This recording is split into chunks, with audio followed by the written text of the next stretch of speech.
Selamat datang di Diseminasi Data Statistik Sektoral Kota Makassar.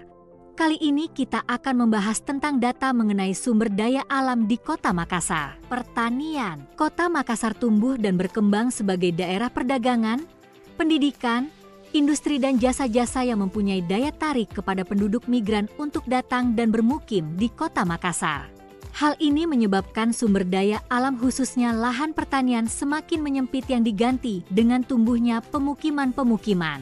Berdasarkan data dari Dinas Penataan Ruang Kota Makassar, penggunaan lahan sebagai lahan pemukiman tahun 2022 seluas 9.508,83 hektar dan untuk lahan pertanian seluas 215,21 hektar.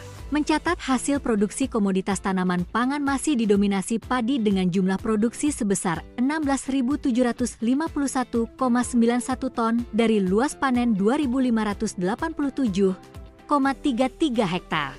Sedangkan hasil produksi terendah adalah kacang tanah sebesar 2,50 ton dari luas panen 2,50 hektar. Selain itu, terdapat sayuran dan buah-buahan semusim.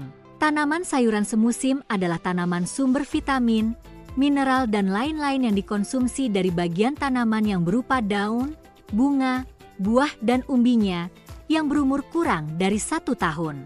Total produksi sayuran dan buah-buahan semusim Kota Makassar tahun 2023 sebesar 1.400,56 ton. 3 komoditas yang paling banyak memberikan kontribusi produksi sayuran dan buah-buahan semusim di Kota Makassar yaitu kangkung sebesar 358,72 ton, petsai sawi sebesar 222,31 ton dan bayam sebesar 166,77 ton. Berdasarkan data dari Dinas Perikanan dan Pertanian Kota Makassar, pada tahun 2023 juga terdapat buah-buahan dan sayuran tahunan. Tanaman buah-buahan tahunan adalah tanaman sumber vitamin, garam, mineral, dan lain-lain yang dikonsumsi dari bagian tanaman berupa buah dan umumnya dapat dikonsumsi tanpa dimasak terlebih dahulu atau dikonsumsi segar. Total produksi sayuran dan buah-buahan tahunan Kota Makassar tahun 2023 sebesar 428 ton. Mencatat hasil produksi masih didominasi mangga dengan jumlah produksi sebesar 241 ton, lalu pisang sebesar 59 ton dan nangka, cempedak sebesar 39 ton. Sedangkan hasil produksi terendah adalah nenas sebesar 0,16 ton. Kelautan dan perikanan. Kota Makassar merupakan daerah maritim yang mempunyai wilayah perairan atau lautan. Potensi sektor perikanan di Kota Makassar dapat dikembangkan baik sebagai perikanan laut dan perikanan budidaya.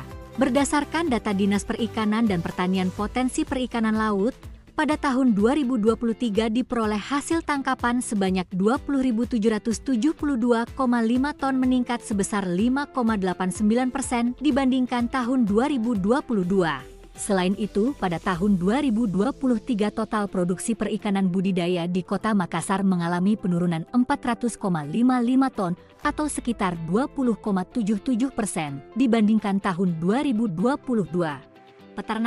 Peternakan merupakan bagian dari subsektor pertanian yang terus diupayakan pengembangannya untuk memenuhi kebutuhan protein hewani. Salah satu jenis ternak yang ada adalah ternak besar seperti sapi, kerbau, dan kuda. Berdasarkan data 2023, jumlah sapi yang diternakan adalah 2.740 ekor. Dengan rincian sapi potong sebanyak 2.726 dan sapi perah 14 ekor, kerbau sebanyak 39 ekor dan kuda berjumlah 31 ekor. Selain ternak besar juga terdapat ternak kecil yaitu kambing dan kambing perah. Untuk populasi ternak kecil yaitu kambing sebanyak 6.540 ekor dan 24 ekor kambing perah yang tersebar di Kecamatan Kota Makassar. Ternak unggas merupakan salah satu jenis ternak yang berpotensi dan banyak dikembangkan di Kota Makassar, dikarenakan produktivitasnya yang tinggi baik dari daging maupun telur sehingga mampu memenuhi kebutuhan protein hewani masyarakat. Tercatat pada tahun 2023, jumlah ayam petelur 7.776 ekor, burung puyuh 5.311 ekor, itik 12.807 ekor, ayam ras pedaging 107.948 ekor, dan ayam buras sebanyak 138.050 ekor.